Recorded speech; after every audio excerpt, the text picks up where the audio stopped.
Sebab mana mungkin ulama berfatwa kalau tidak daripada Quran, daripada hadis. Gitu nah. Ini ulama sepakat kata apa? Sunat. Ia menolong hati untuk lebih tetap untuk sembahyang, menjauhkan was-was, memelihara qaul pendapat yang mengatakan wajib bertalafuz. Ada qaul seperti itu. Qiyas pada niat haji seperti dalam riwayat Anas yang tadi. Pendapat mazhab lain selain mazhab Syafi'i, mazhab Hanafi kata bid'ah. Tapi bid'ah masnunah, sunat, dan dipandang baik untuk menolak was-was. Tidak saya tadi mazhab Hanafi kata bid'ah masnunah. Mazhab Maliki sunat bagi orang yang was-was, dan khilaf bagi orang yang tidak was-was. Orang tidak was-was jangan sebut. Kalau punya was-was sebut supaya jadi dengar terus lekat dalam hati. Mazhab Hambali kata sunat. Apakah ada dalil yang melarang, mengharamkan membaca niat sebelum sembahyang? Ini senjata paling last lah. Senjata paling last, minta dalil yang mengharamkan. Jangan mula-mula bincang dan terus minta dalil ni. Jangan contoh. Apa dalil membolehkan maulid Nabi? Dia minta dalil, kita pun minta apa dalil yang mengharamkan maulid Nabi. Jangan keluar senjata itu dulu. Atulah tapi nanti lah, InsyaAllah tak ada dalil mereka.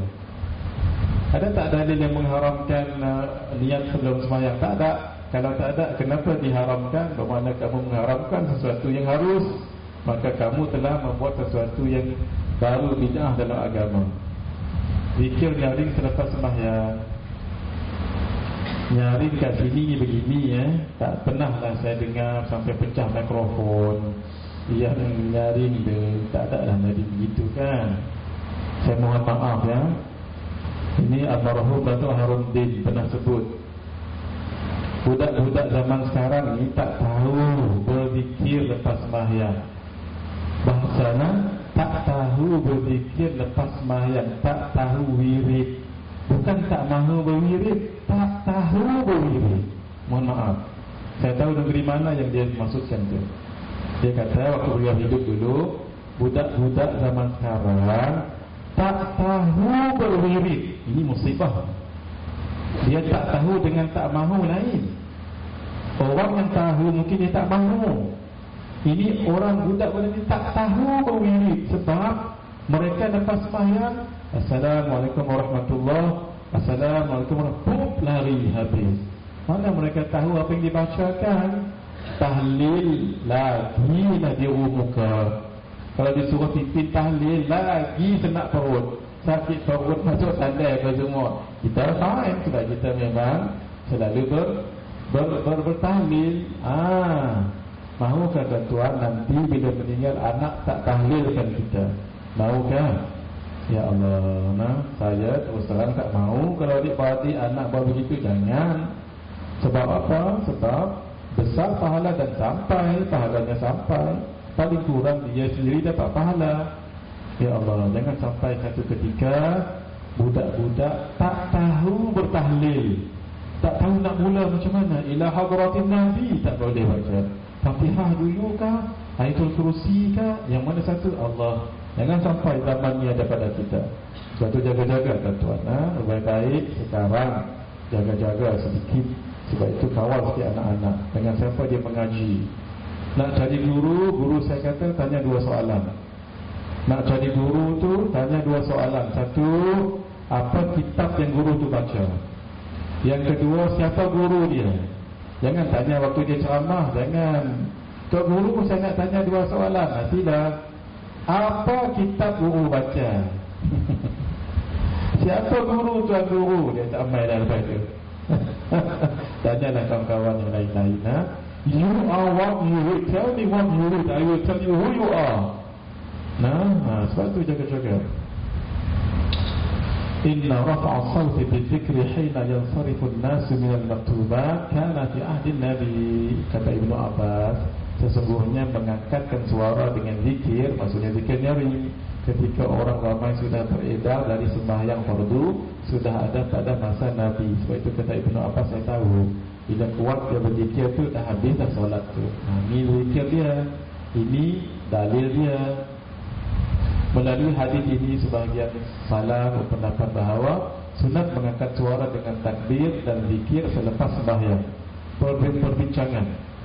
Imam Syafi'i sendiri mengatakan, aku lebih menyukai berzikir lepas sembahyang secara perlahan. Siapa sebut ni? Imam Asy-Syafi'i. Saya ulang balik. Imam Syafi'i mengatakan, aku menyukai berzikir secara perlahan selepas sembahyang, berwirid secara perlahan lepas sembahyang. Tapi jangan baca situ saja sekerat, ada lagi tu. Kecuali, kata Imam Syafi'i, kalau dengan niat untuk mengajar, aku lebih suka kuat. Jujur saja di Malaysia, jujur saja, berapa ramai di kalangan kita yang belum hafal zikir tu? Ramai. Yang dah hafal zikir tu, berapa ramai yang boleh belum sebut dengan tepat? Ramai. 3, berapa ramai yang berzikir mengantuk? Itu ramai sekali. Dengan berzikir dia mengantuk. Kata guru kami, kalau orang berzikir kuat, paling kurang telinganya boleh mendengar sesuatu yang baik. Kalau semua pakat loh, jangan-jangan tuan imam pun mengantuk sekali. Memang Imam Syafi'i sebut, aku menyukai zikir selepas sembahyang dengan perlahan. Memang betul. Tapi sambungkan lagi, kecuali dengan niat mengajar. Saya banyak berdakwah juga di seluruh Malaysia ni. Memang dari segi wirid, ramai lagi yang belum baca dengan tepat. Sebagai contoh saja, Allahumma ajirna minan nar, Allahumma ajirna minan nar. Ada yang baca Allahumma ajirna minan nar, Allahumma ajirna, Allahumma ajirna minan nar pun ada juga. Allahumma ajirna minan nar, ajirna minan nar pun ada juga. Sebab itu kena perbetulkan. Sebab itu sangat bagus, kuatkan sikit berzikir lepas sembahyang. Saya tengok di Malaysia tak pernah lagi lah. Saya tengok sampai pecah mikrofon yang saya sebut tadi, sampai berjatuhan lampu-lampu kerana suara kuat sangat, tak pernah lagi dah. Baguslah. Saya bukan nak sebut tapi nak cerita sikit pengalaman hidup. Saya pandai berzikir ni kerana saya sejak darjah 1 saya pergi masjid. Dan saya faham, saya pandai berwirid lepas sembahyang sejak darjah 1. Kerana imam di kampung saya, dia akan baca wirid macam dalam buku ni.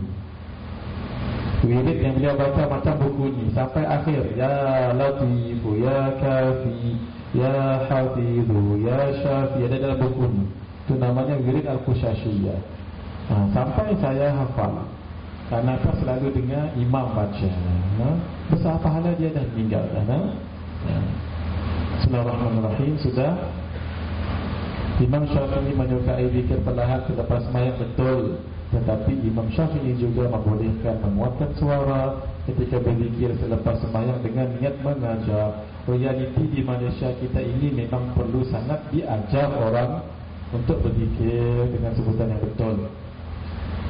Realiti dalam masyarakat kita ini sudah sebut zikir berjamaah dan mengangkatkan suara, fatwa Imam Asy-Syaukani. Saya ingat saya tak perlu baca lah sebab semua menguatkan boleh berzikir secara kuat. Imam Asy-Syaukani lagi, ini namanya syawahid yang menguatkan. Sebab itu Ustazah sebelum balik ambil slide saya ni, kemudian sebar-sebarkan. Laisa fiha taqyidud dzikri bi jahrin aw israrin aw raf'al sautin aw khafsin aw fi jam'in aw fi jiradin fa afada dhalika masyru'iyyatal kulli.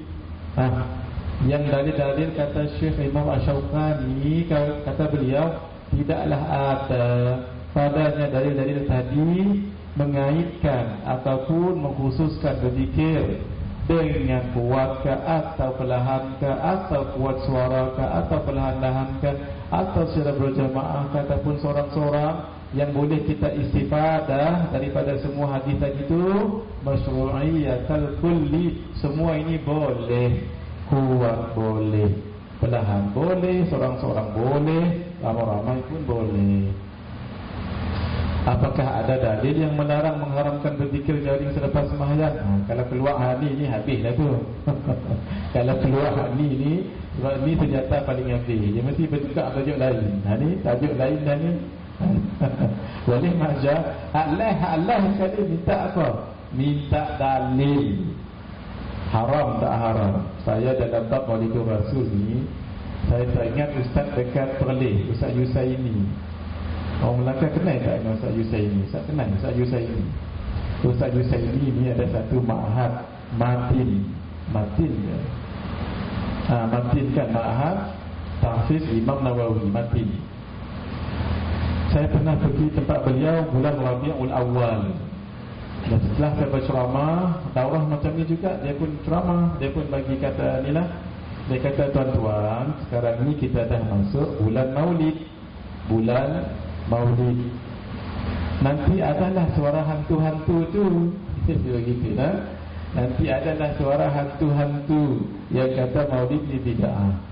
Hantu biasa kalau baca ayatul kursi mereka lari. Tapi hantu ni tak lari-lari baca ayatul kursi. Macam mana? Ambil kursi yang empat kepada mereka. Nah, itu beliau sambil-sambil gurau tuan-tuan dengan berwarna. Membaca surah Yasin pada setiap malam Jumaat.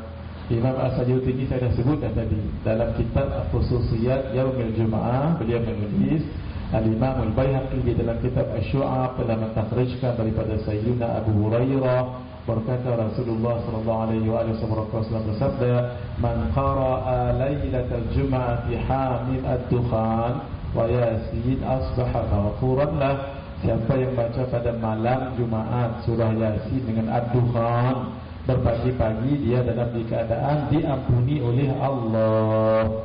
Ada hadis yang mengatakan tidak ada Lailatul Jumaah.